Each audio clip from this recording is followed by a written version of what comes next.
महाराज जी, भगवान पर अटूट विश्वास है और नाम जप भी निरंतर चल रहा है, किंतु जब जीवन में कठिन परिस्थिति आती है तो ईश्वर के ऊपर विश्वास के साथ साथ जीवन समाप्त करने का या सब छोड़कर सिर्फ भगवान की शरण में रहने की आकांक्षा होती है। महाराज जी, ऐसे में इस परिस्थिति में क्या करना चाहिए? निरंतर नाम चल रहा है, अभी हमें संशय है, क्योंकि निरंतर जब चलने लगेगा तो कुछ स्थिति आ जाती है। हम लोग उसी मार्ग के पथिक है ना, इसलिए एक स्थिति आ जाती है। कोई भी विपत्ति हमें परास्त नहीं कर सकती, कोई भी दुख हमको उदास नहीं कर सकता, क्योंकि नाम चल रहा है। जब ज्यादा कष्ट होता है तो ज्यादा भजन होता है, शांत। जब ऐसा लगता है शरीर छूट तो नहीं जाएगा तो एकदम भगवदाकार वृत्ति, भगवान आ रहे हैं। तो निरंतर भजन शब्द से हम कह रहे हैं कि इस पर सुधार करो। निरंतर अभी नहीं हो रहा है। जिस दिन अव्यावृत भजनात् अखंड भजन होने लगेगा तो स्थिति आ जाएगी। अटूट विश्वास जब है तो टूट कैसे सकता है? कुछ भी हो, जोई जोई प्यारो करे सोई मोहि भावे। अब कुछ भी हो, अब क्या, जब आपसे प्यार किया फिर हम क्यों किसी से सिकवा करें? भगवान, अब तुम जैसा चाहो वैसा खेलो, जैसा चाहो वैसा विधान करो, मैं उसी में राजी रहूंगा जैसे तुम मुझे रखना चाहते हो। मस्त नाम जब चल रहा है तब ये मस्ती आएगी, नहीं ऐसे नहीं आएगी। नाम जब चल रहा है तो ये मस्ती आएगी, नहीं मस्ती नहीं आ सकती। इतनी विपत्तियां मनुष्य जीवन में, इतना संघर्ष है कि कदम कदम ऐसा लगता है यार अब खुशी हुई, और अगला कदम इतने दुख में पड़ जाता है कि लगता है कैसे निकल पाऊंगा इस दुख से। तो फिर एक सुख का प्रकाश आता है, फिर एक ऐसी समस्या आ जाती है, फिर ये पूरा जीवन चलता रहता है, ये पूरे जीवन। और ये सोचना कि शरीर को मिटा दें, ये कोई समस्या का हल नहीं है। शरीर मिटा देने से एक महापाप बन जाएगा और वो हमारी दुर्गति कर देगा। तो ये जो लोग सोचते हैं कि मैं कर लूं समस्या का समाधान हो गया, बिल्कुल नहीं। भारी समस्या मोल ले ली, आगे तुम्हें परिणाम पता नहीं, इसलिए आप तो कभी कोई निदान है ही नहीं। हमको लड़ना चाहिए, संघर्ष करना चाहिए। हमें चाहे बेइज्जती हो, चाहे अपमान हो, चाहे दुख हो, हमें लड़ना चाहिए, हमें आत्महत्या नहीं करनी चाहिए, आखिरी हद तक मुझे सहना चाहिए। अच्छा, सब छोड़कर भगवान की शरण वो आप हो। क्या वेश बदल लेना भगवान की शरण है? नहीं, इस भूल में मत रहना। क्या स्थान बदल लेना भगवान की शरण है? ये अंदर की बात है। अंदर से भगवान की शरण में हो तो आप महात्मा हो, और बाहर से आप महात्मा का वेश है, और अंदर से रुपया चाहिए, भोजन चाहिए, नाना प्रकार के सांसारिक सुख चाहिए, तो आप विषयी पुरुष हो, आप महात्मा नहीं हो। और आप पैंट शर्ट में हो, मेहनत से कमाते हो, धर्म से चलते हो, नाम जप करते हो और भगवान का चिंतन कर बढ़िया हो, आप बढ़िया हो। तो हमें लगता है कि ये कोई निदान सोचे कि मैं समस्या का समाधान बाबा जी बन करके, तो मुझे लगता है नहीं। ऐसी ऐसी समस्या है जिनका केवल निदान भगवान है, दूसरा कोई निदान नहीं। सोचो, साल 2 साल 4 साल 5 साल आप बोल दो कि आप ब्रह्मचर्य से रहो, कोई मनोरंजन नहीं करोगे, आप ये खाओगे, आप ऐसे रहोगे, तो एक एक दिन हम काट सकते हैं कि यार 4.5 साल रह गए, अब 4 साल रह गए, अब 5 साल। पूरी जिंदगी मनोरंजन नहीं कर सकते, पूरी जिंदगी कोई रिश्ता नहीं है, पूरी जिंदगी में किसी भी तरह का कोई सुख नहीं है सांसारिक। आप जरा थोड़ा विचार करके डालिए आप इस बात पर। आप विचार करो, क्या साधु का जीवन है? क्या साधु का जीवन? ना कोई मनोरंजन, ना कोई व्यवहार, ना कोई रिश्ता, ना कोई संबंध। साधु का जीवन ऐसा जीवन नहीं है। बहुत खतरनाक जीवन, बहुत खतरनाक जीवन। ये न सोचो कि बहुत आनंद में जीवन कटता है, बहुत कष्ट में जीवन कटता है सच्ची साधुता के लिए। और जो निकल गया सो मुक्त हो गया, और नहीं फिसल गया तो फिर आओ नया जन्म, फिर साधना करो, फिर भजन करो।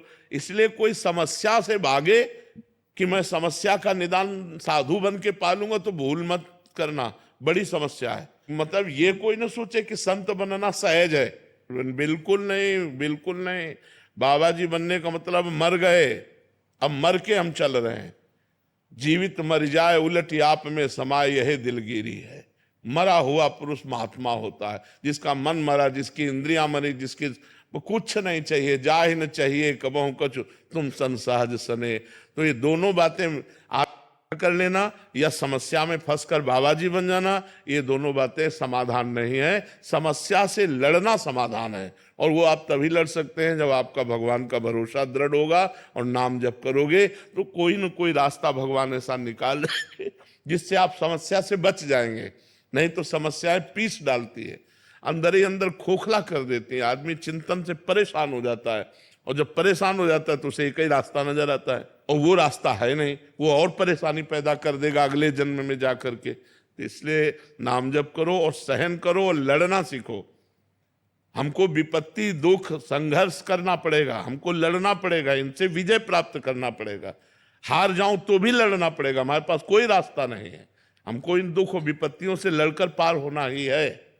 मर्जी हमें लगता है कि कोई ऐसा साधन मिल जाए जिससे तुरंत झट से हमारे दुख दूर हो जाएं।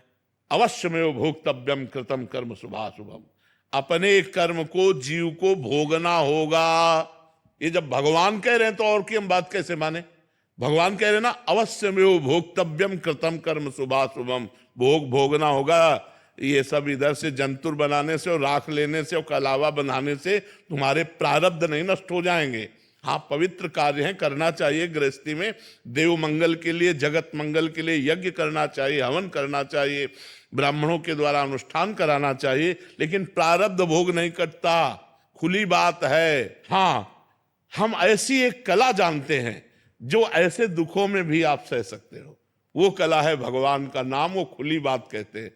खूब नाम जप करो और भगवान में चित्त जोड़ो, तो चित्त भगवान से जब जुड़ा होता है तो आनंद होता है। शरीर दुख में है, भारी समस्या है, लेकिन मन आनंद में है। यही बात है। सा वही मन कृष्ण पदारविंदयो, मन भगवान कृष्ण के चरणों में लगा है तो आनंद है, राधा जी के चरणों में लगा है तो आनंद है। अगर मन संसार में रहेगा तो कष्ट ही भोगना पड़ेगा। कोई ऐसा नहीं, इतने पढ़े लिखे डॉक्टर, इतने बड़े सर्जन, इतने बड़े, सब भगवान ने तो बनाए हैं।